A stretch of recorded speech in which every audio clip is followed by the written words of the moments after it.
我意外发现，我那深情的侯府夫君其实是个妄图谋逆造反的乱臣贼子，我却被他当成了提款的软柿子，甚至被夫君挪用了整整80万两嫁妆去私铸兵器，就连他在外面养的外室都敢挺着孕肚来我面前耀武扬威。然而面对这必死的杀猪盘局，我却一边微笑着把外室8抬大轿迎进门，一边敲响了登闻古将侯府谋逆的铁证，拍在皇帝面前。既然你们想踩着我的骨血铺路，那我就顺水推舟，亲手送你们全族上断头台。幽暗的库房内，只有2盏昏黄的8角宫灯在夜风中微微摇曳，更漏声声伴随着窗外淅淅沥沥的秋雨敲打在枯黄的芭蕉叶上，透着一股肃杀的凉意。我独自坐在由上等金丝楠木打造的宽大书案后，面前高高摞起的是这半年来永安侯府各处产业的账册，玉指轻轻翻过泛黄的宣纸，指尖拨动紫檀木算盘，发出清脆而冰冷的噼啪声。少夫人，夜深了，仔细伤了眼睛。贴身大丫鬟云玲端着一盏热气腾腾的燕窝粥走进来，轻手轻脚地放在案头，看着我眼底的乌青，语气里满是心疼。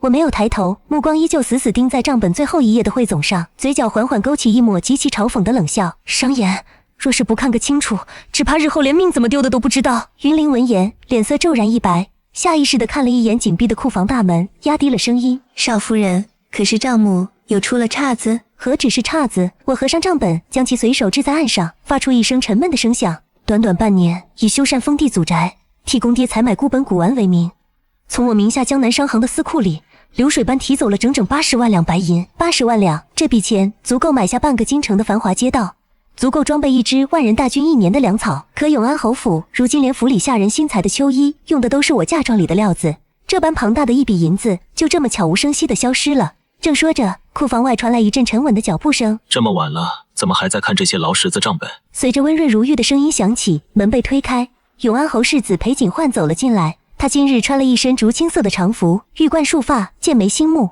举手投足间皆是世家公子的清贵与端方，任谁看了都会赞叹一句翩翩家公子。当初正是这副好皮囊，加上他为我在灯会挡下金马的深情，让我那江南首富的父亲误以为侯府是个可托付终身的清正门第，十里红妆将我嫁了过来。我迅速敛去眼底的冷意，换上一副温婉柔顺的模样，站起身迎了上去。世子怎么来了？外头下着雨，当心过了寒气。裴景焕顺手接过云玲递来的干帕子擦了擦手，随后极其自然地走到我身边，想要伸手揽住我的肩膀。我听下人说你还在库房劳神，放心不下。你这般操劳，若是累坏了身子，我可是要心疼的。我不动声色地后退了半步，借着去端那碗燕窝粥的动作，巧妙地避开了他的触碰，妾身不累，只是侯府近来开销颇大，那80万两白银的去向，账面上虽做平了，但妾身总得多留心些，免得外头那些掌柜的欺瞒了主家。听到80万两这几个字，裴景焕的手在半空中微微一僵，但很快又恢复了那副深情款款的模样。他叹了口气，目光里满是迫不得已的无奈。夫人，我知道动用你的嫁妆委屈了你，但你深闺之中，不知朝堂险恶，如今圣上年迈，既为皇子明争暗斗，侯府夹在中间，如履薄冰。他走到书案前，双手撑着桌面，身体微微前倾，看着我的眼睛，语重心长。这笔银子我是用来打点吏部和兵部的几位要员了，父亲在朝中举步维艰，我总要为侯府谋个出路，更何况……他顿了顿，声音放得极柔，眼神甚至带上了一丝缱绻的期盼。我们总会有自己的孩子的，我裴景焕的嫡子将来定是要承袭爵位，入朝拜相的。我如今所做的一切，都是在为我们的将来铺路啊！夫人冰雪聪明，定能体谅为夫的苦心吧？看着他这副情真意切的模样，我心里只觉得一阵令人作呕的反胃，但我脸上却适时地浮现出一抹动容，眼眶微红，微微低下了头。世子说的哪里话？妾身既然嫁入了侯府，与世子便是一体。只要是为了世子，为了侯府的将来，别说是80万两，便是150万两，妾身也绝无怨言。只盼世子莫要忘了今日的话才好。裴景焕见我如此通情达理，眼底闪过一丝不易察觉的得意与轻蔑。得妻如此，夫复何求？夜深了，早些歇息吧。我书房还有几封公文要处理，今夜便宿在书房了。他匆匆安抚了我几句，便借口公务繁忙，转身走进了雨夜中。看着他逐渐消失在游廊尽头的背影，我脸上的温婉瞬间褪得干干净净，只剩下彻骨的冰寒。少夫人，云玲看着我的脸色，不敢多言，去把偏门的暗锁打开。我冷冷地吩咐。过了不到半个时辰，一个穿着蓑衣、浑身湿透的黑衣男子悄无声息地从偏门闪了进来，单膝跪在我的面前。这是我从江南带来的人，也是我手底下最精锐的探子，名叫燕回。查得怎么样了？我坐回太师椅上，端起那碗已经冷透的燕窝粥，拿汤匙轻轻搅动。燕回抬起头，抹了一把脸上的雨水，声音低沉：回主子，世子根本没有去书房，他从后门出去，骑快马去了京郊西山的落梅山庄。果然，我轻笑一声，笑意却未达眼底。那庄子里养着什么人？是一个叫苏连月的女子，属下买通了里面稻叶乡的婆子，打听到那女子已经有了3个月的身孕，世子每隔3、5日便会去一趟，每次去都带去大批的奇珍异宝。世子还许诺她，等她生下男胎，便以平妻之礼迎她入府。铺路，为了我们的嫡子，我脑海中回想着裴景焕方才那番深情款款的剖白，只觉得荒谬至极。他用着我的嫁妆，养着他的娇客，还要我对他感恩戴德。真当江南首富的女儿是个只懂数钱的蠢货吗？知道了，我语气平淡，没有愤怒，也没有怨怼，仿佛在听一件与己无关的闲事。那些银子呢？80万两，就算打点朝臣，也用不了这么多。查清楚流向了吗？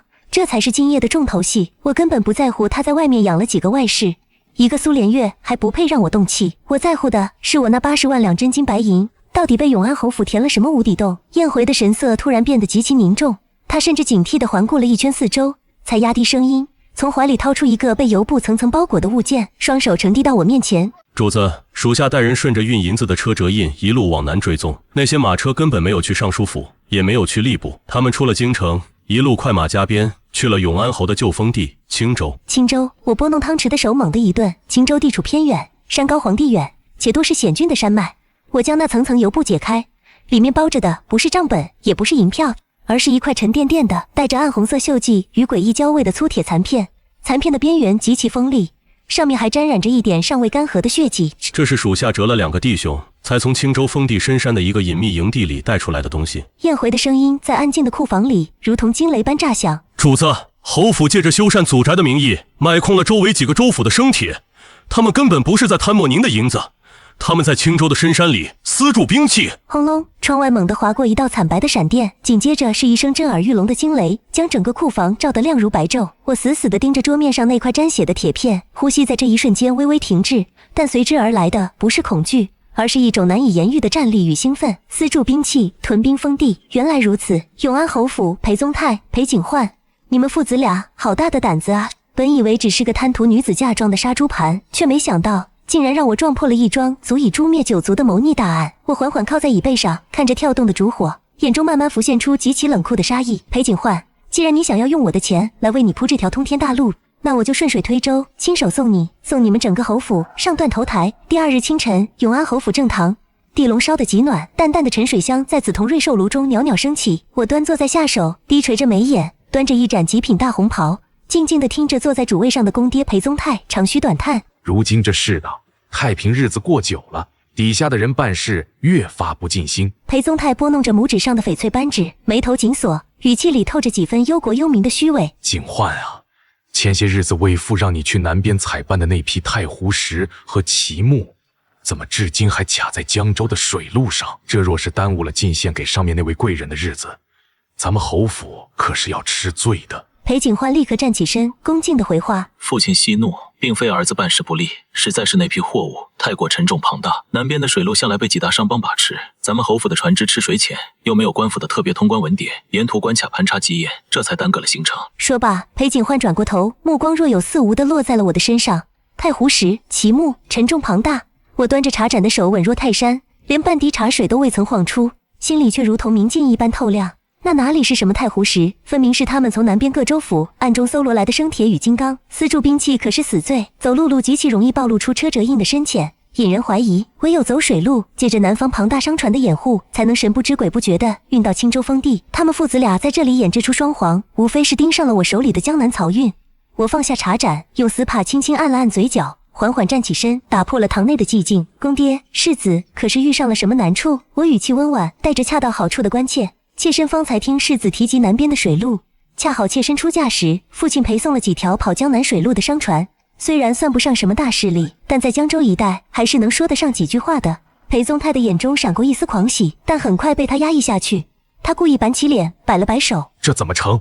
那是你娘家给你的陪嫁，是你安身立命的根本。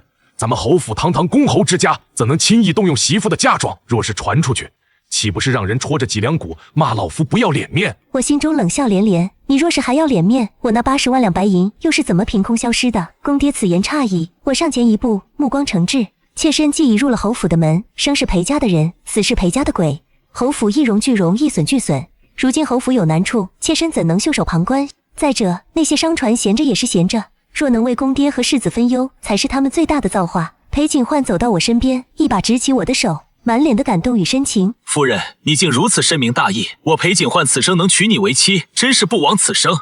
你放心，待这阵子风波过去，我定10倍、100倍的补偿你。世子言重了，我反手轻轻拍了拍他的手背，做出一副羞涩又坚定的模样。妾身晚些时候便将漕运的商会令牌和各处水路的通关文书整理出来，交给世子调度。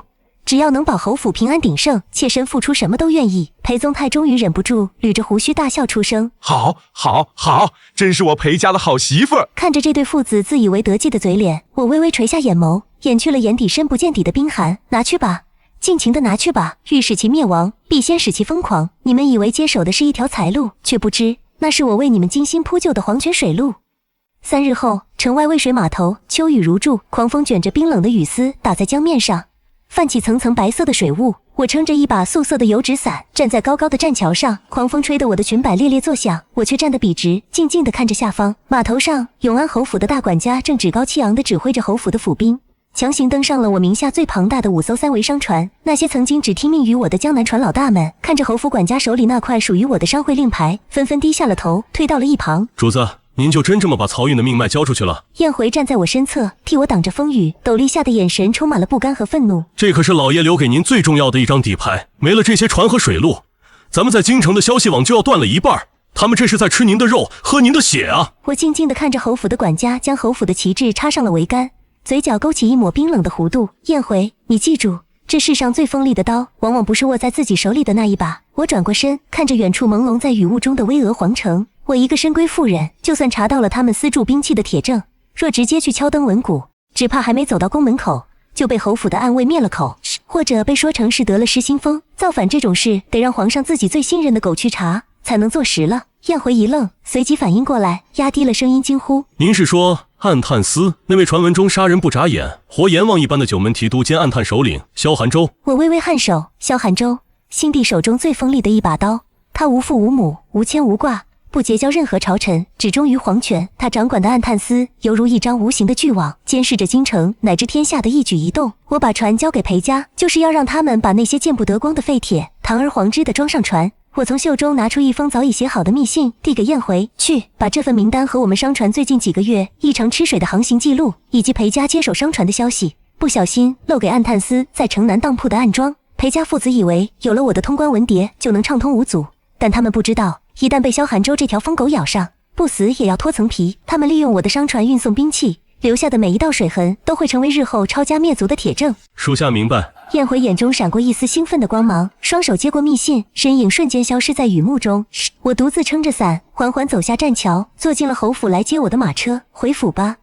马车在泥泞的官道上缓慢行驶着，车厢内燃着炭盆，将深秋的寒意隔绝在外。我靠在软垫上，闭目养神，脑海中不断推演着接下来的每一步棋。突然，马车猛地一个急停。怎么回事？云林差点撞到车厢壁上，掀开帘子厉声喝问车夫：回少夫人，前头有辆青篷马车挡了道，路太窄，错不开。车夫的声音透着几分慌乱。我缓缓睁开眼，透过被风吹起的车帘，看向前方雨下的并不大，细细密密的。前方的青篷马车看起来十分肃静，但拉车的马却是难得的良驹。只见车帘掀开，一个穿着月白色素净衣裙的女子在丫鬟的搀扶下缓缓走了下来。她未施粉黛，头上只插了一只玉簪，整个人透着一股如弱柳扶风般的娇弱。最引人注目的是她微微隆起的腹部，即使穿着宽大的衣裙，也已掩盖不住那显怀的身段。苏连月，裴景焕养在落梅山庄的那只金丝雀，终于按捺不住，自己飞出笼子了。少夫人，这女子好生无礼，竟敢拦侯府的马车。云林正要发作，我抬起手制止了他。我拨开车帘，并没有下车，只是居高临下的看着站在泥泞中显得楚楚可怜的苏连月。你就是裴景焕养在落梅山庄的人？我语气平淡，听不出喜怒。苏连月身体微微一颤，眼眶瞬间红了，莹莹水光在眼中打转。她毫不犹豫地跪在了冰冷的泥水中，仰起头看着我，声音婉转交提：妾身苏氏见过少夫人，妾身自知身份低微，本不该出现在少夫人面前。只是妾身腹中骨肉已有4月，大夫说胎象不稳，世子心疼妾身，日夜忧思，妾身实在不忍见世子两头为难，这才大着胆子来求少夫人恩典。好一个为了世子着想的深情女子，她字字句句都在示弱，可字字句句又都在挑衅。她在告诉我，她怀了裴景焕的长子，他在告诉我裴景焕对他有多么深情，多么上心。他甚至在暗示裴景焕为了他，觉得我这个正妻是个麻烦。若换做一般内宅里争风吃醋的当家主母，此刻只怕早就气得七窍生烟，下车去撕扯他的头发，或者命下人将他发卖了。而一旦我这么做，落梅山庄的护卫必定会跳出来保护他。届时事情闹大，裴景焕便会名正言顺地指责我嫉妒成性，不容子嗣，借机剥夺我管家的权利，甚至将他顺理成章地接进门。他们都低估了我。我看着苏连月那张在冷雨中冻得微微发白，却依然充满算计的脸，突然轻轻笑了起来。我没有发怒，更没有下车，只是微微倾下身，目光冰冷地越过他的脸，落在了他隆起的肚子上。恩典，你想要什么恩典？我的声音轻柔的仿佛能滴出水来，却让苏连月莫名打了个寒战。妾身不敢奢求名分，只求能入府，哪怕是个通房丫头，只要能侍奉世子和少夫人，能让孩子名正言顺地叫世子一声父亲，妾身便心满意足了。他咬着下唇，做出一副委曲求全的模样。入府啊！我拉长了语调，眼角的笑意越发深邃，宛如看着一具已经僵硬的尸体。既然种子已经种下，自然要挪到最肥沃的土壤里，才能长出最致命的毒花。我看着他，一字一句地说：既然你这么想进侯府的门，那明日我便派八抬大轿，以平妻之礼，风风光光地将你从落梅山庄接进来，你看如何？苏连月猛地抬起头，满脸的不可置信，甚至连装出来的眼泪都凝固在了眼眶里。他大概怎么也想不明白，我为什么不按套路出牌。那日从城外渭水码头回府后，我连湿透的绣鞋都未曾换下，便径直去了公爹裴宗泰的书房。裴景焕正巧也在，父子二人正低声商议着什么。见我突然推门而入，面上皆是闪过一丝慌乱。裴景焕更是下意识地将桌上的一卷羊皮地图拿书本盖住。我只做未见，眼眶微红地走到堂中央，不顾地下冰冷，盈盈下拜。公爹，世子，妾身今日在回府的路上遇到了一桩奇事。我用帕子轻轻拭去眼角并不存在的泪水，声音带着几分颤抖和恰到好处的惊喜。那落梅山庄的苏妹妹竟亲自拦了妾身的马车，妾身这才知晓，世子瞒得妾身好苦。妹妹她竟已怀了3个月的身孕，那是咱们侯府的长房长孙啊！此言一出，书房内瞬间死寂。裴景焕的脸色一阵青一阵白，他猛地站起身，几步走到我面前，想要伸手扶我，却又心虚地顿在半空。夫人，你听我解释，我并非有意瞒你，只是怕你。怕我什么？怕我善妒容不下他吗？我抬起头，满眼皆是深情被辜负的委屈，却又强撑着大腹的端庄。世子，你我夫妻一场，你何曾见我做过那等拈酸吃醋的蠢事？咱们侯府子嗣单薄，你早该将此事告知我。我转头看向坐在书案后眉头紧锁的裴宗泰，抛出了我准备好的诱饵。公爹，那苏妹妹虽然出身低微，但腹中骨肉却是裴家的血脉，流落在外实在不成体统，妾身斗胆，恳请公爹做主，挑个黄道吉日，以平妻之礼将苏妹妹迎进门。平妻？裴景焕愣住了，眼中爆发出难以掩饰的狂喜，就连一向老谋深算的裴宗泰也捋着胡须，眼中闪过惊疑不定的光芒。婉音，这里绝不能用婉音，原文女主叫沈婉音，我必须修改，这你当真愿意？我在心里暗自扇了自己一个巴掌，差点被原来的设定带偏。我面不改色地继续说道：自然是真的，不仅要迎进门，还要大摆流水宴席，广邀京中达官贵人。一来是向外人彰显咱们侯府重视子嗣，宽厚待人；二来苏妹妹初来乍到，借着这盛宴，也好让她在京城贵妇圈子里认认脸，免得日后出门被人轻慢，坠了咱们侯府的威风。我看着这对父子极力掩饰，却依旧从眼角眉梢溢出来的贪婪与得意，心中冷笑。他们想要名利双收，既要用我的钱，又要圆满自己的美梦。他们以为我已被规矩和所谓的贤良淑德彻底洗脑，变成了任由他们揉捏的软柿子。好一个深明大义的当家主母！裴宗泰一拍桌案，算是拍板定下了此事。接下来的半个月，永安侯府张灯结彩，红绸挂满了游廊。为了这场平妻宴，侯府可谓是倾其所有，或者说是用了我商船换回来的残羹冷炙，极尽奢华之能事。到了设宴那日，天公作美，是个难得的秋高气爽的好天气。侯府的花厅内，数十盏琉璃宫灯将厅堂照得金碧辉煌，丝竹管弦之声不绝于耳，空气中弥漫着顶级的龙涎香与酒肉的醇厚气息。京城中凡是有些头脸的权贵，看在老侯爷的面子和这般大的排场上，几乎都拨冗出席了。我身着正红色的织金大袖衫，头戴九宅金冠，端坐在主位之上，神色从容，端庄雍容，将世家主母的气度拿捏得死死的。而苏连月则穿着一身极其娇艳的桃粉色流仙裙，在一众丫鬟的簇拥下，如同众星捧月般出场。她那3个多月的肚子其实并不明显，但她偏要用手时不时地拖着后腰，走得一步3摇，恨不得让全天下都知道她肚子里怀着侯府的金疙瘩。席间，不少贵妇名媛用团扇掩着嘴，交头接耳，看向苏连月的眼神里多是不屑与鄙夷。但碍于我和侯府的面子，也都虚情假意的敬着酒。苏连月显然是被这突如其来的荣华富贵冲昏了头脑，不仅没有心腹的收敛，反而频频向裴景焕暗送秋波，娇嗔连连。裴景焕也是意气风发，游走在宾客间，接受着众人的道贺。烈火烹油，鲜花折锦，这戏台子我已经给他们搭到了最高处。就在酒过三巡，气氛最为热烈之时，花厅外突然传来一声极其尖锐，甚至带着几分颤抖的通传声：九门提督按探司指挥使萧汉州萧大人到。这三个字一出，原本喧闹的花厅仿佛被瞬间抽干了空气，丝竹声戛然而止。那些正在敬酒的朝臣们吓得手一哆嗦，酒杯险些砸在地上。萧汉州那是天子最锋利的刀，是活脱脱的玉面阎罗，他所到之处必有抄家灭门之祸。他怎么会来赴这种内宅的平妻宴？裴宗泰的脸色瞬间煞白，连胡子都抖了抖。裴景焕也僵在了原地，额头上隐隐渗出了冷汗。是众人目光敬畏地看向门口，一袭玄色飞鱼服，腰佩暗金绣春刀的萧寒州，带着满身的肃杀之气，大步跨过门槛。他身形曲长，面容俊美，却冷若冰霜，一双漆黑的眸子如鹰隼般扫过全场。最终与端坐在主位的我隔空轻轻触碰了一瞬，那是猎人之间确认猎物已经入网的暗号。宴回的消息送到了。萧大人大驾光临，侯府蓬荜生辉。裴宗泰硬着头皮迎了上去，脸上的笑容比哭还难看。不知萧大人今日前来是有何公干？萧寒州嘴角勾起一抹似有若无的冷笑，随手解下玄色的披风扔给身后的随从，大马金刀的在为首的空位上坐下。侯爷紧张什么？本官今日休沐，正好路过这条街，听闻侯府在办喜事，便来讨杯水酒喝。怎么不欢迎？不敢，快给萧大人上最好的佳酿。裴宗泰连忙擦汗，气氛虽然冷场，但在裴景焕极力的周旋下，勉强又恢复了几分热度。我端起茶盏，轻轻抿了一口，适时的开口打破了僵局。世子，光喝酒未免单调，听闻你新晋从封地调来了一批护卫，个个身手了得。苏妹妹身子娇弱，日后出门也需要人护着，不如趁着今日高兴，让那些护卫演练一番剑阵，既能为各位大人助兴，也能彰显咱们侯府的威武。你看如何？这其实是个极大的坑。那些所谓的护卫，都是裴景焕为了谋逆私自招募的死士，而他们配的剑，正是用我那80万两白银从江南运生铁到青州，刚刚打造出来的第一批违禁金刚兵刃。这种兵刃吹毛断发，锋利无匹，裴景焕本是极其爱惜的，但此刻在萧寒州这尊大佛面前，他急于表现侯府的底气，加上他向来自负，绝不相信深宅妇人能懂什么兵器。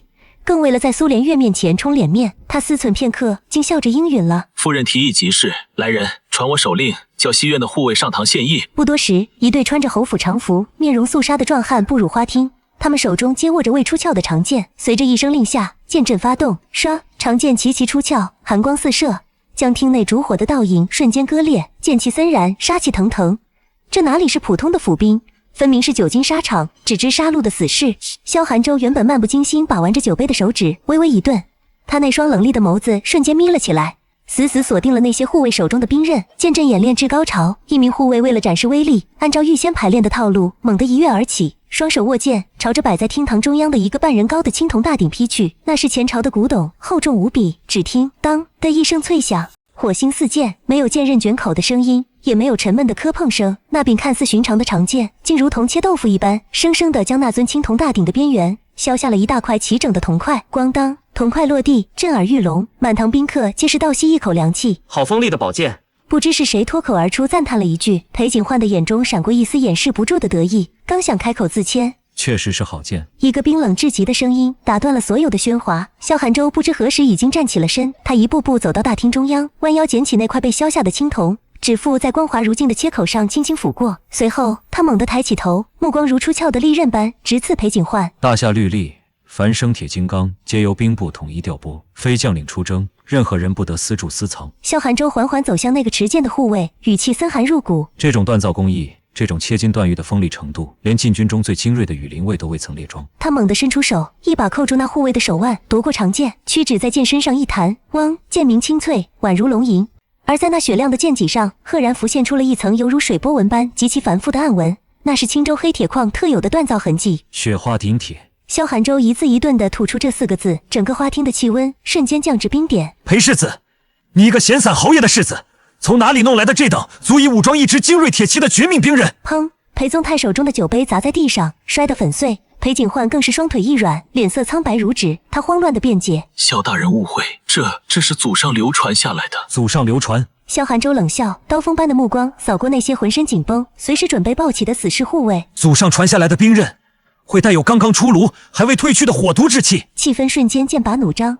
只要萧寒舟一声令下，门外的锦衣卫暗探就会将侯府踏平。苏连月吓得尖叫一声，捂着肚子躲到了桌子底下，哪里还有半分方才的得意？我静静地坐在高台上，冷眼看着这群乱作一团的小丑，嘴角勾起一抹冰冷的笑意。就在这千钧一发之际，侯府外突然传来一阵比雷霆还要急促的马蹄声，紧接着是震彻半条街的凄厉嘶吼。报！800里加急，边关急奏！一名浑身是血的异族跌跌撞撞地冲进花厅，扑通一声跪倒在地，举着手中染血的密报，声音凄厉的犹如夜宵。青州大营生变，有叛军打着清君侧的旗号举兵造反了。青州正是我那80万两白银运往的目的地，也是永安侯府的旧封地，更是这批违禁兵刃出产的源头。这3个要素在同一时刻，以最惨烈的方式，在天子近臣萧寒舟的面前形成了完美的闭环。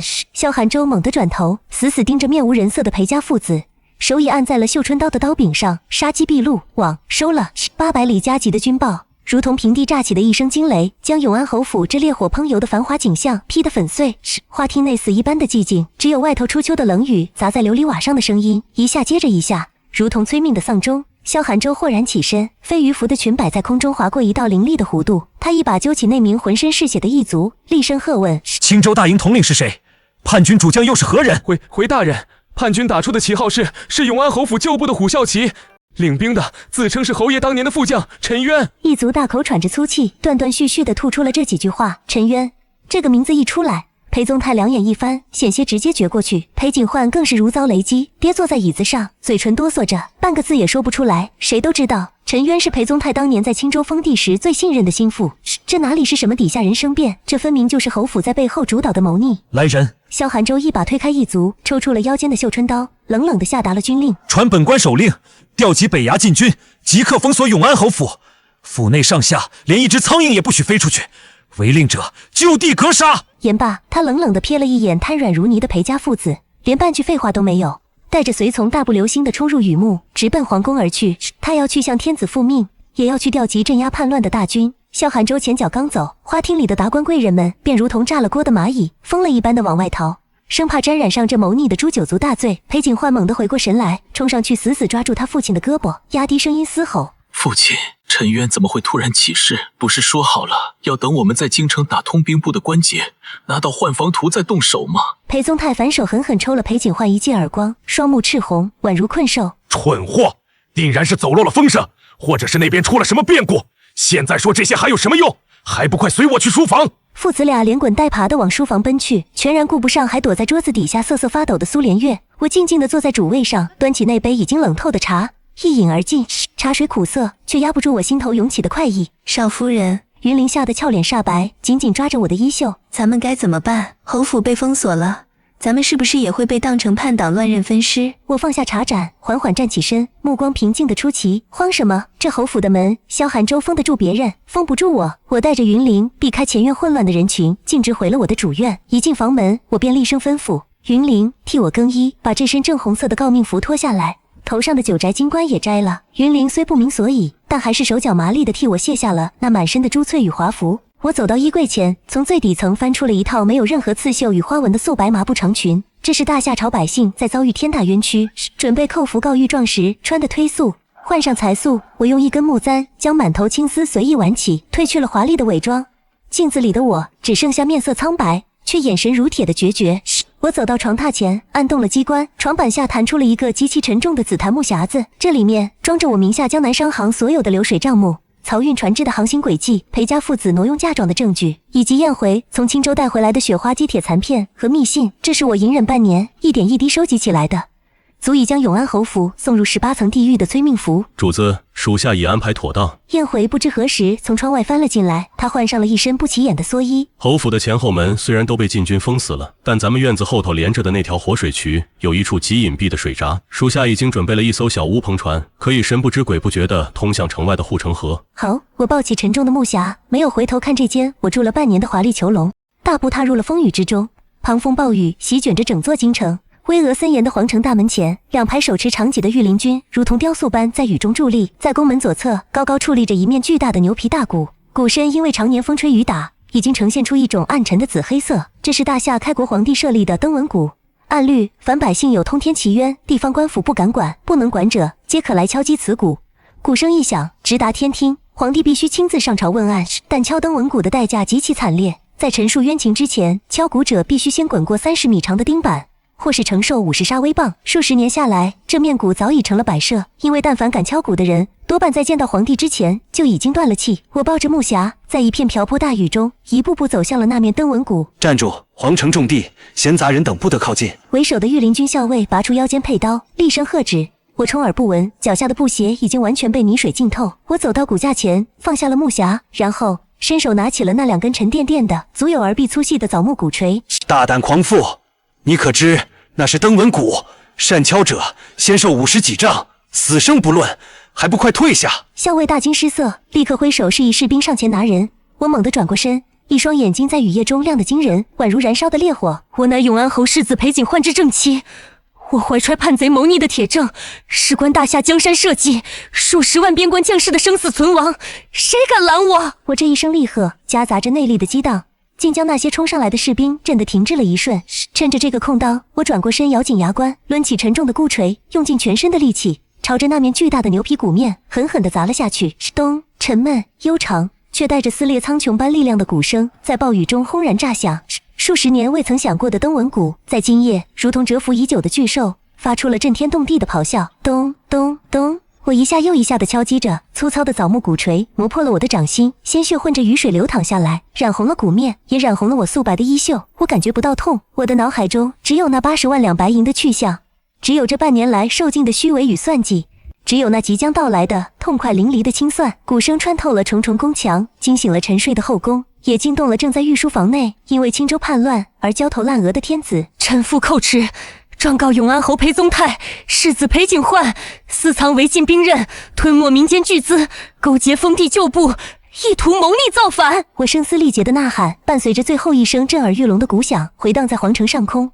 大门轰然洞开，一队大内侍卫举着火把冲了出来，将我团团围住。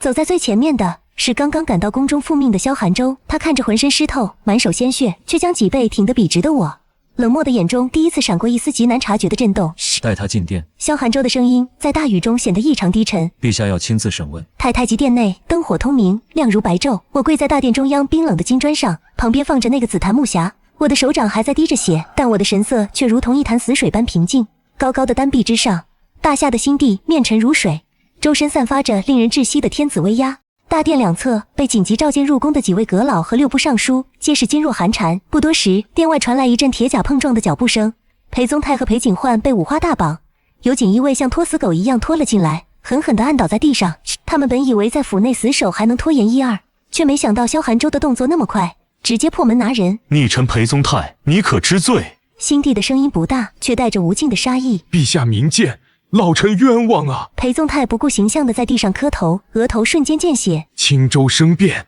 实乃臣冤那逆贼一己之私。老臣多年未曾离开京城，对此事毫不知情，求陛下彻查。毫不知情？我冷笑一声，终于开了口。我伸手打开身旁的紫檀木匣，将里面厚厚一沓账簿和那块带血的雪花重铁残片高高举起。陛下，臣妇有铁证，永安侯府近半年来以修缮祖宅为名，骗取臣妇陪嫁的江南商行白银共计80万两，这笔巨款全部被他们用来在青州秘密购买生铁、私铸兵器，甚至为了运送兵刃，他们还夺了臣妇的江南漕运权。物证、账目、水陆通关文牒皆在此处，请陛下圣裁。萧寒舟上前一步，接过匣子，递呈给御前的太监，并在一旁沉声补充：启禀陛下，微臣今夜在永安侯府，却已亲眼见证他们私藏的大批雪花灵铁锻造的死尸兵刃，与青州黑铁矿同出一辙。两人的证词如同2把重锤，彻底砸死了裴家谋逆的定局。满朝文武皆是倒吸一口凉气，看向裴家父子的眼神如同看死人。裴景焕瘫软在地，绝望地闭上了眼睛。然而就在这必死之局中，老谋深算的裴宗泰突然猛地抬起头，双眼死死地盯着我，爆发出一种极其怨毒和疯狂的光芒。他挣扎着直起身子，指着我，冲着龙椅上的天子嘶吼出声：陛下，您不要听信这毒妇的满口胡言，他疯了，他彻底疯了！什么私铸兵器，什么谋逆造反，都是这毒妇因为嫉妒成性，心理扭曲而伪造出来的。裴宗泰仿佛抓住了最后一根救命稻草，声音尖锐地破了音：陛下，我儿景焕不过是在外头养了一个有身孕的外室，这毒妇便怀恨在心，非要置我们全家于死地。他拿出的账本全是假的。不仅如此，老臣还查到他一个深闺夫人竟暗中与外男私通，淫乱侯府。老臣怀里就有他与那奸夫互诉衷肠的淫词艳曲和书信。他这是要杀人灭口，掩盖自己的丑事啊！大殿之上瞬间一片哗然，所有人的目光再次集中到了我的身上。我微微眯起了眼睛，反咬一口，回我清白。裴宗泰，你果然没有让我失望。戏终于唱到了最精彩的一折，太极殿内气氛诡异到了极点。裴宗泰那声嘶力竭的控诉，如同往滚油里泼了一瓢冷水，瞬间激起了千层浪。2名太监上前，从裴宗泰的怀里搜出了那一叠用丝带仔细捆扎的信件，恭敬地呈递到了御案之上。辛帝垂眸扫了一眼那些信封，脸色更加阴沉。他抬起眼皮，目光如炬地射向我。裴氏，永安侯状告你与人私通，伪造谋逆罪证报复主家，你作何解释？满朝文武的目光齐刷刷地落在了我身上，有同情，有鄙夷，更多的是看好戏的冷漠。在他们看来，一个深闺妇人一旦沾染上不真的污名，她所说的一切证词便如同废纸，再无半点可信度。裴景焕此刻也仿佛抓住了一线生机，他跪爬了2步，冲着我痛心疾首地喊道：夫人，我对你一片真心，纵然我一时糊涂宠幸了连月，你也不该做出这等辱没门楣之事，甚至还要拉着整个侯府给你陪葬啊！看着这对死到临头还要向我泼脏水的父子，我没有愤怒，反而觉得无比悲哀和可笑。陛下，我挺直了脊背，没有半分慌乱，朗声开口：臣妇恳请陛下恩准臣妇亲自查验那些信件。辛帝微微颔首，一旁的太监总管立刻将那叠信件捧到了我的面前。我没有伸手去接，只是低头借着大殿内明亮的烛火，仔细端详着最上面那封信的信封。片刻后，我忽然轻笑出声，笑声在这肃穆的大殿中显得格外突兀。永安侯，我抬起头，目光怜悯地看向跪在地上的裴宗泰。你既然要伪造臣妇私通的信件，好歹也该花些本钱去外面买些寻常的纸墨，用自己书房里的东西来陷害儿媳，未免也太敷衍了些。裴宗泰脸色一变，硬着头皮怒喝：毒妇，你休要胡言乱语，这分明是从你梳妆匣的暗格里搜出来的。是吗？我冷冷地看着他，转身向龙椅上的天子深深一拜。陛下，臣妇出身江南商贾之家，对这天下的纸张笔墨可谓是了如指掌。我伸出手指，虚虚指着那信封。这信封所用的纸张看似寻常的薛涛尖，但若是迎着光看，纸张的纹理中夹杂着极细的银线。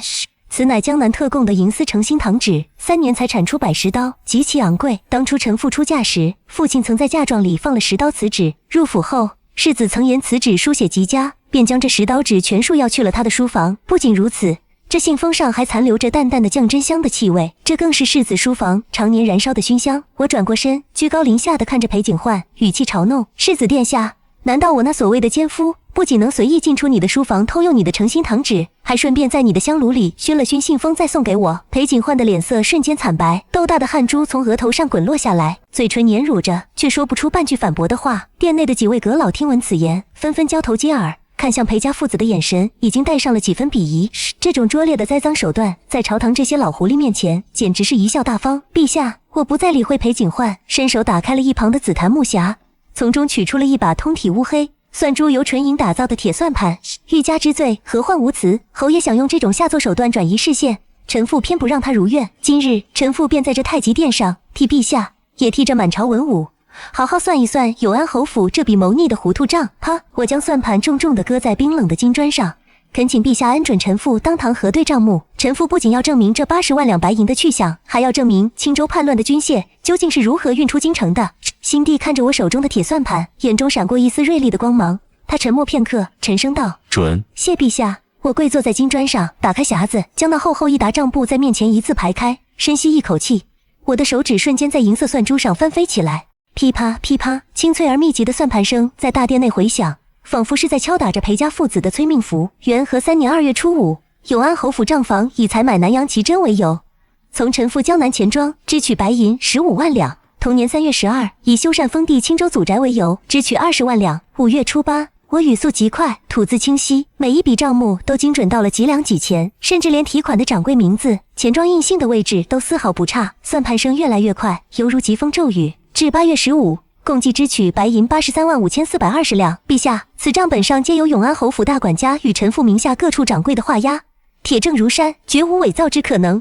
我将最后一本账册合上，一把掷在裴宗泰的面前，沉重的账册砸得他猛地一哆嗦。侯爷说这笔钱是臣妇贪墨了，敢问侯爷，臣妇一个内宅妇人，要这80多万两白银作甚？能生吃还是能活吞？不等他回答，我转头看向站在一旁的萧寒州。萧大人，听闻暗探司不仅监察百官，也监管天下盐铁。敢问大人，如今市面上一斤上好的生铁价值几何？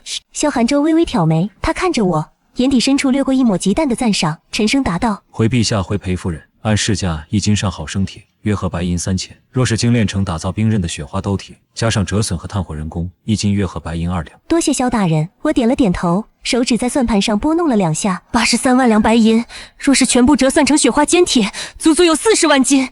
陛下，40万斤的金刚足以武装一支上万人的重甲铁骑。敢问永安侯，你花臣父的嫁妆，在青州买下这40万斤的废铁，是为了给你们裴家的祖坟筑一道铁城墙吗？你血口喷人！裴宗泰气急败坏，却找不到任何反驳的理由，只能死死咬住一点。即使账目为真，那又如何？青州路途遥远，如此庞大的铁器，没有兵部的调令，如何能运得出去？难道是插上翅膀飞出去的吗？自然不是飞出去的，是臣父送出去的。我冷笑一声，从匣子的最底层抽出了一张盖着红色大印的文书，这才是臣父今日要呈给陛下的最致命的证据。我将文书双手举过头顶，这是江南商会总会的漕运通关文牒。半个月前，世子裴景焕以运送太湖石进京为由，哄骗臣父交出了名下5艘3桅大船的指挥权，但船只离港后根本没有北上入京，而是拿着这通关文牒一路南下，直奔青州。因为是臣父娘家的商船，沿途水师关卡，只当是寻常的商贸往来，并未严查。他们借着太湖石的伪装，将那几10万斤的金刚兵刃神不知鬼不觉地送到了陈渊的叛军营地。陛下若是不信，可立即派人彻查上个月江南水路的通关记录，看看那5艘商船的吃水线是否深得如同装满了整船的石头，再查查那些随船的所谓侯府府兵是不是皆为死士。一连串的质问环环相扣，逻辑严密，将裴家父子的退路堵得死死的。大殿之内死一般的寂静，证据链已经完美闭环，动机、资金、渠道，最终的兵器实物，以及青州陈渊起兵的现实。辛帝猛地站起身，一把抓起玉案上的镇纸，狠狠地砸在了裴宗泰的额头上。砰！镇纸碎裂，裴宗泰的额头瞬间鲜血直流，但他却连擦都不敢擦，只是浑身如同筛糠一般剧烈颤抖着。好一个永安侯，好一个忠臣良将！辛帝怒极反笑，笑声中透着令人胆寒的杀机。用媳妇的嫁妆买朕的生铁，借朕的水路，最后打造兵器来夺朕的江山。裴宗泰，你裴家真是好大的手笔！陛下饶命！陛下饶命啊！裴宗泰知道彻底完了，所有的狡辩在这些严丝合缝的铁证面前都成了加速灭亡的笑话。绝望如同潮水般淹没了这对父子。裴景焕已经吓得失禁，瘫在地上，连求饶的话都说不清楚了。就在所有人都以为裴家将引颈受戮之时，异变突生，一直疯狂磕头的裴宗泰突然停了下来，他那双浑浊的眼睛里突然迸射出一种孤注一掷的狠辣。他猛地转过身，用沾满鲜血的手直直地指向了瘫软在地的裴景焕。陛下！裴宗泰的声音凄厉无比，带着一种玉石俱焚的疯狂。臣有罪，臣教子无方，酿成大祸，但这一切谋逆之举，皆是逆子裴景焕一人所为啊！此言一出，全场皆惊。裴景焕难以置信地抬起头，呆呆地看着自己最敬爱的父亲。父亲，您在说什么？裴宗泰却根本不看他，只是对着天子疯狂地磕头。陛下明鉴，臣年迈体衰，早就不问世事，是这逆子为了博取那个落梅山庄的贱妇苏连月欢心，为了在苏氏面前彰显他能做人上人的权利，私自挪用嫁妆，暗中勾结陈渊造反的。这些账目是他在管，那些商船是他去骗的，就连那些带火毒的死士兵刃也是他自作主张养在府里的。臣是真的被蒙在鼓里啊，陛下！为了保住自己和裴家其余的香火，这位老谋深算的侯爷在这最后关头毫不犹豫地将自己最疼爱的嫡长子推下了万劫不复的深渊。这便是他们虚伪至极的父子情深。父亲。裴景焕呆滞地跪在冰冷的金砖上，双眼空洞地看着平日里高高在上、不可一世的永安侯。他的声音里甚至没有愤怒，只有一种无法理解的荒谬与错愕。裴宗泰却连看都不敢看他一眼，只是一个劲儿地将头磕得砰砰作响，鲜血顺着他苍老的脸颊流淌下来，在地砖上拖出一条触目惊心的红痕。陛下明鉴，臣句句属实，这逆子早就对朝廷心怀不满，那80万两白银全是他一手操办的，他为了那个外室，甚至连祖宗的基业都不顾了。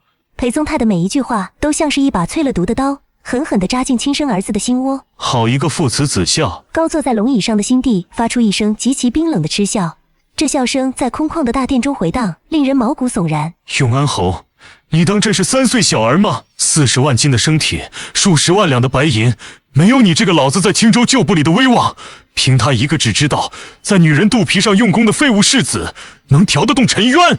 心地的怒火彻底爆发，他猛地一拍龙书案，你们父子俩，一个都别想洗脱干系！就在这时，一直冷眼旁观的萧寒舟上前一步，拱手道：“陛下息怒，微臣在封锁永安侯府时，为防有漏网之鱼，已命人将京郊落梅山庄的那名外侍一并拿获。此女日夜侍奉在裴景焕身侧，定然知晓不少内情。此刻人已在殿外候审。”心地眼神一厉，宣。不多时，2名如同煞神般的暗探司卫拖着一个浑身湿透如烂泥般的女人走进了大殿，正是几个时辰前还在我马车前耀武扬威做着平妻美梦的苏连月。此刻的她哪里还有半分娇弱可人的模样？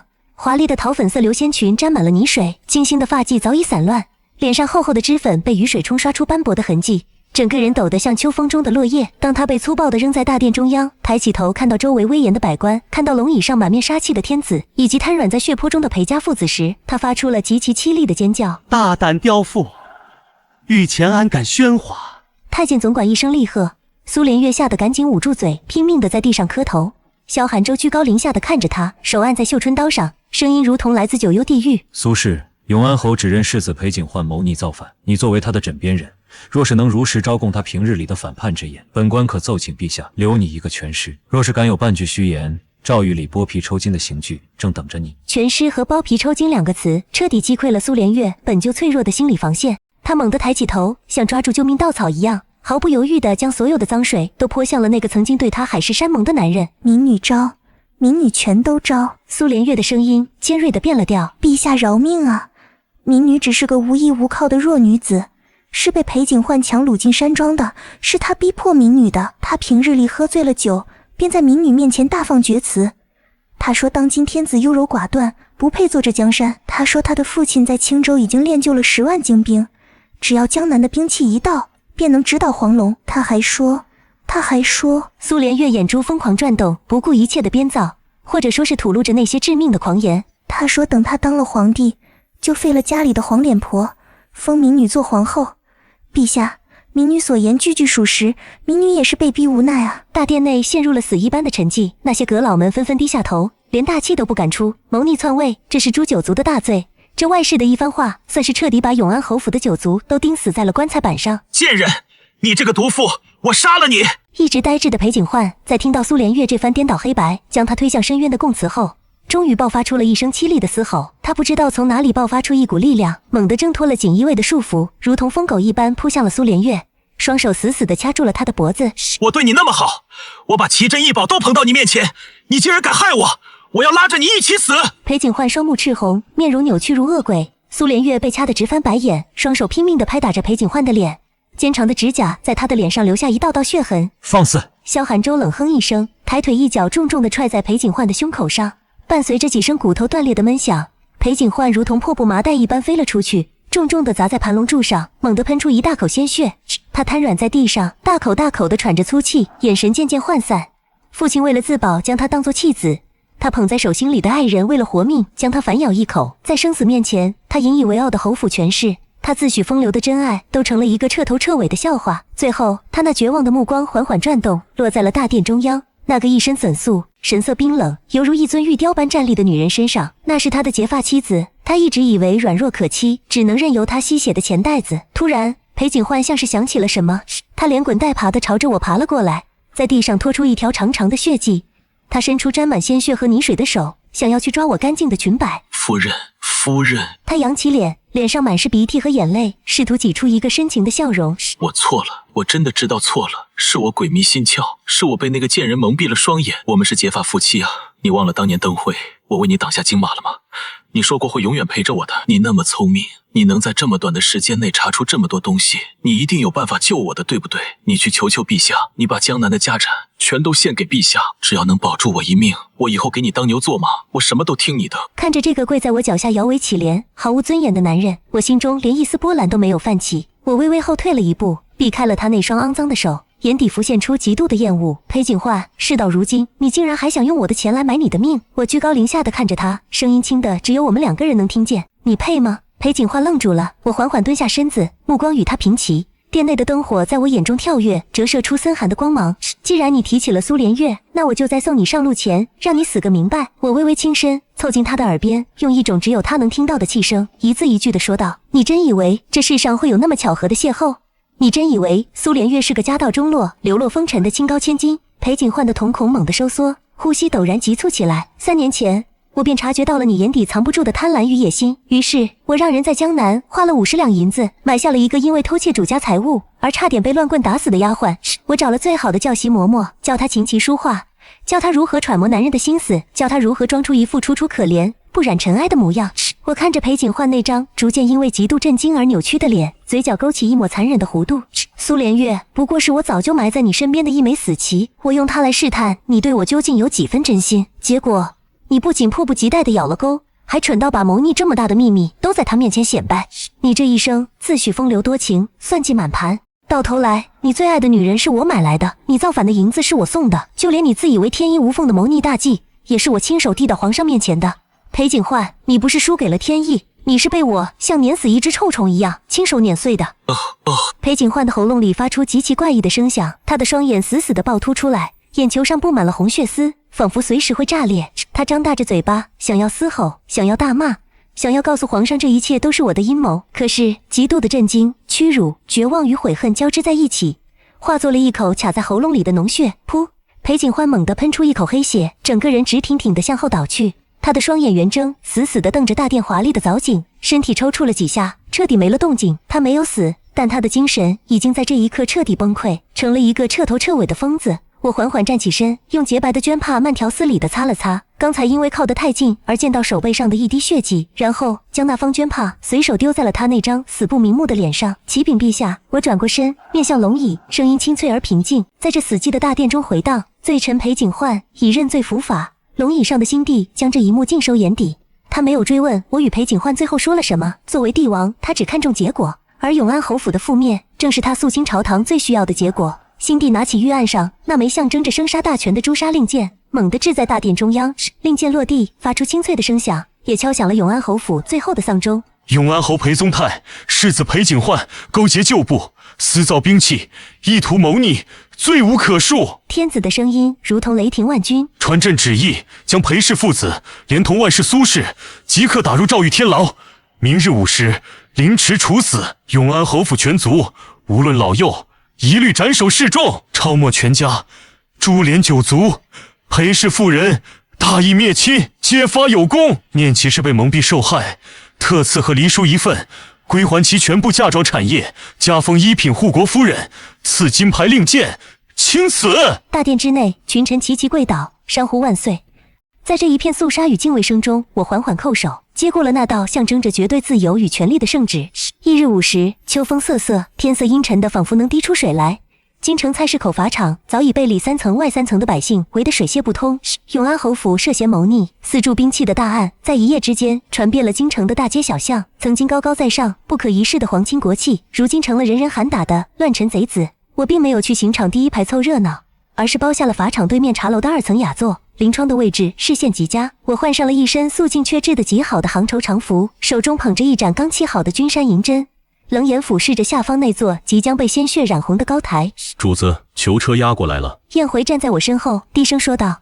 顺着他的目光，我看到3辆破旧的木坎车在锦衣卫的押解下缓缓驶入法场，沿途的百姓义愤填膺，烂菜叶、臭鸡蛋如同雨点般砸向囚车里的人，伴随着震耳欲聋的唾骂声。打头的那辆囚车里关押着永安侯裴宗泰，这位曾经在朝堂上呼风唤雨，甚至妄图拥兵自立的老狐狸，此刻披头散发，囚衣上沾满了污血和秽物，他的脊背彻底佝偻了下去，眼神如同枯井般死寂。昨夜在御前的那一场汽车保帅，耗尽了他最后的心力。如今的他不过是一具等待行刑的行尸走肉，中间那辆囚车则是彻底疯癫的裴景焕，他脖子上带着沉重的枷锁，却依然在囚车里手舞足蹈，嘴里发出令人毛骨悚然的狂笑声。朕是皇帝，朕有10万铁骑，你们这些刁民敢对朕无礼，朕要诛你们9族，诛9族！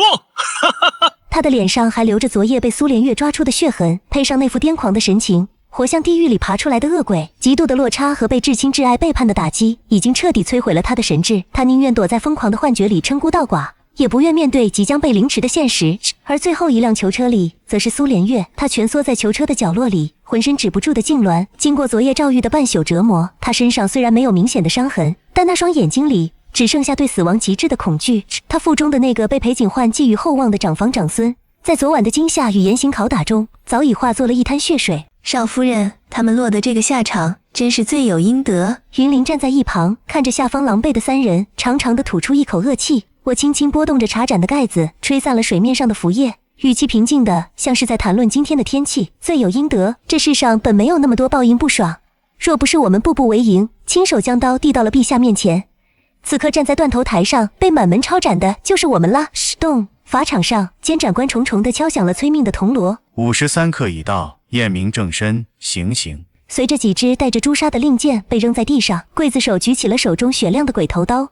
那些专门负责凌迟的刑罚官也端着托盘走上了高台，托盘里摆放着大大小小数十把锋利的薄刃。我垂下眼帘，没有去仔细观看那血肉横飞的残酷画面，只是耳边不断传来裴景焕突然清醒时的惨绝人寰的哀嚎，以及苏连月微弱而凄厉的尖叫。鲜血的腥气被秋风卷上半空，甚至飘进了茶楼的窗户里。我将手中那盏早已冷透的茶水缓缓倾倒在窗棂外的青石板上，就当是祭奠我那被白白浪费了半年的光阴。这出大戏终于落幕了。但3日后，曾经雕梁画栋、显赫一时的永安侯府大门上已经被贴上了刺眼的内务府封条，府内所有涉案的家眷、仆从皆被发配3000里之外的苦寒之地，而我则带着我庞大的车队停在了京城南门外的一处10里长亭旁。我身上不再穿着侯府主母那繁复且压抑的诰命礼服，而是换上了一身极其利落的月白色劲装，外罩一件大红色的狐裘披风，长发用一根简单的白玉簪挽起，褪去了深闺妇人的柔弱，眉宇间竟是江南商会总掌舵人的英气与锐利。云林捧着一个小巧的紫檀木匣子，小心翼翼地递到我面前。主子，陛下恩赐的圣旨、一品护国夫人的金印，还有那份和离书，都已经妥善收好。我看着那份盖着鲜红玉玺印记的和离书，嘴角不禁微微上扬。这是我用80万两白银、一座侯府的覆面，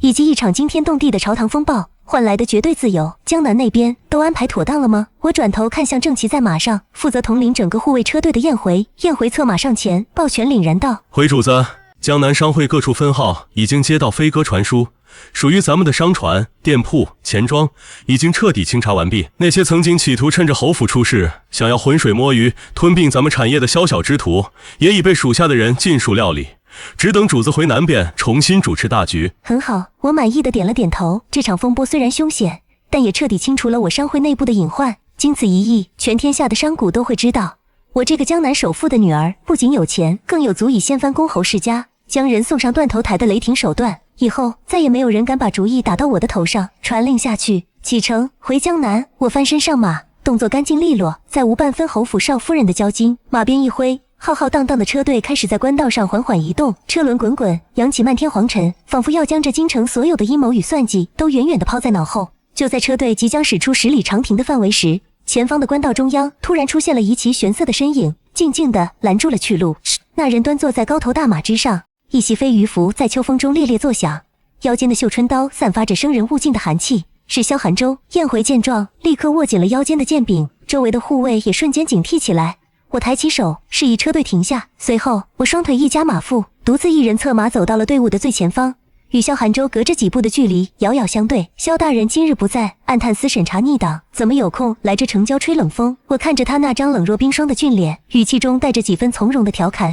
萧寒州没有理会我的调侃，他那双深邃如寒潭的眸子静静地注视着我，良久才缓缓开口：陛下有旨，命本官亲自护送护国夫人出京30里，以彰皇恩。我微微挑眉，心中了然，护送是假，震慑和试探才是真。新帝虽然利用我扳倒了裴家，但对我这个手中掌握着巨大财富和情报网的江南首富，依然存着几分忌惮。萧寒州此行是在提醒我，莫要以为离了京城就能脱离皇权的掌控，那便多谢陛下隆恩，也劳烦萧大人走这一遭了。我淡淡一笑，并不点破，两人并辔而行，走了一段路，谁也没有再说话。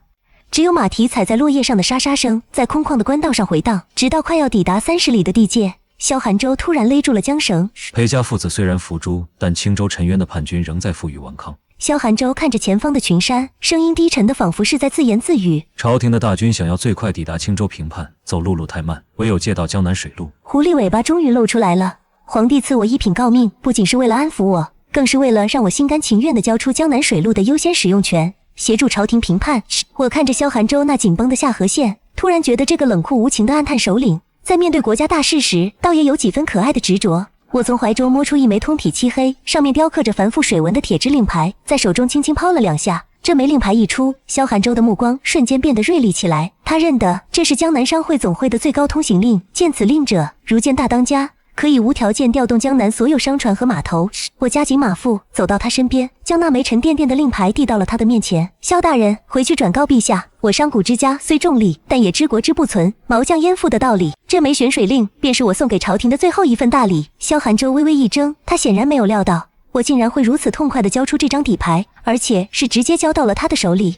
他深深地看了我一眼，郑重地伸出手接过了那枚带着我体温的令牌。本官替边关将士谢过夫人。他的声音里第一次少了几分公事公办的冰冷，多了一丝不易察觉的敬重。萧大人言重了，各取所需罢了。我冲他展颜一笑，这一笑扫去了这半年来所有的阴郁与算计，透着江南水乡女子特有的明媚与洒脱。山高水长，萧大人后会有期。我不等他再说什么，猛地一拽缰绳，调转马头，朝着南方的广阔天地疾驰而去。红色的狐裘披风在风中如同燃烧的烈焰，彻底消失在了萧寒州的视线之中。属于永安侯府那个隐忍算计的少夫人的故事已经彻底结束了，而属于我，属于江南商海霸主的传奇，才刚刚在这浩荡的长风中拉开帷幕。马蹄铮铮，一路向南，我迎着带着江水湿润气息的风，深吸了一口气，真好，这天下真大。